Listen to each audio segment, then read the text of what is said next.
This is the news at 6. We begin with that breaking news we told you about just a few minutes ago. There are reports of several people injured after a reported building collapse near the Boise airport, and Boise Fire says search and rescue efforts are underway. Boise Fire says it happened at West Rickenbacker Street and Luke Street. Again, that's near the Boise airport as well as near the Jackson Jet Center. We're going to send it out live to our Abby Davis now, who is at the scene. This is a viewer video that was sent in to us. Abby's going to walk us through that. Abby, what's going on? What do you see there? All right, Abby Davis. Abby, thank you again. Search and rescue efforts are underway at that scene right now. I'm going to call up that video we just showed you. So we had video from a viewer that we showed you. We got another video in from a viewer.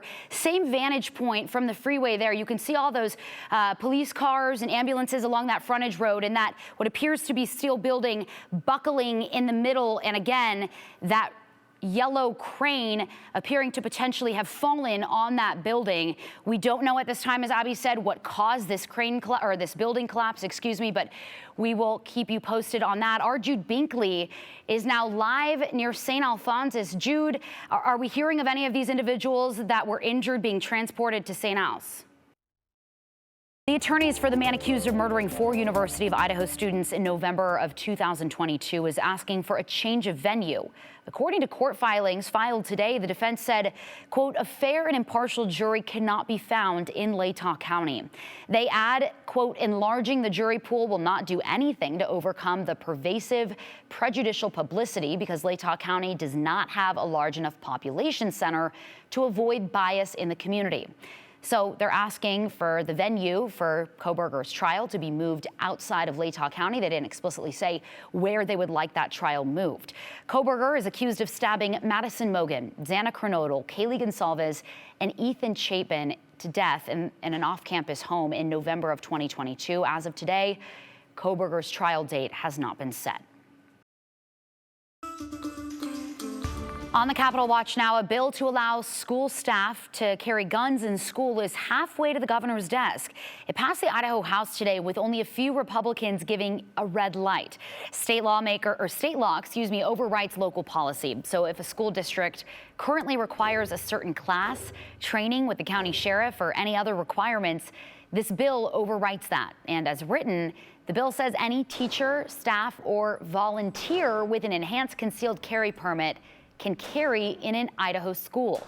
Schools can ask for additional training. They can promote it, and people carrying should want to do it. But the proposed law wouldn't mandate any of that. You get the permit, you get to pack. And lawmakers representing districts with policies are afraid this law would undo that work. Day 20 of the triple murder trial of Chad Daybell wrapped up early today. Chad is accused of murdering his wife, Lori Vallow Daybell's children, JJ and Tylee, as well as his first wife, Tammy, while he and Lori were having an affair. This morning, an expert witness shared DNA evidence with jurors. A forensic biologist told jurors one of Lori's hairs was found on the duct tape wrapped around the black plastic bag that JJ Vallow's body was buried in. We learned this last spring during Lori's trial as well. Forensic biologist Catherine Dace specifically testified the partial DNA profile found on that duct tape matched Lori's known DNA profile. Dace also tested the tools collected from Chad's garage in 2020. That includes his shovels and pickaxe. She found ashes on some of the tools and blood stains on the handles. She was able to match some of the blood on the pickaxe to Tylee. Dace also found human remains on Chad's shovels, matching Tylee Ryan's DNA profile. As FBI evidence analyst Benjamin Dean testified this afternoon about going through Chad's electronic devices, the jury learned about a text Chad sent Tammy on September 9th, 2019, when Tammy was still alive. Today in our Rules of the Road series, we are taking a look at how to pass safely and legally. Aspen Shumpert is here to explain the proper way to get around other drivers. Aspen, what do you know? Morgan. Okay, does the series end tomorrow? Aspen, I've been loving this. Yes, one more day. Okay. We're gonna talk about passing tractors and what to do if you encounter livestock. One more day of these rules of the road. Okay, it's been really helpful. Aspen, thank you. When we come back, Idaho's Chief Meteorologist Rick Lance is gonna let you know if we can expect more snow in our mountains or melting of that snow. We'll be right back.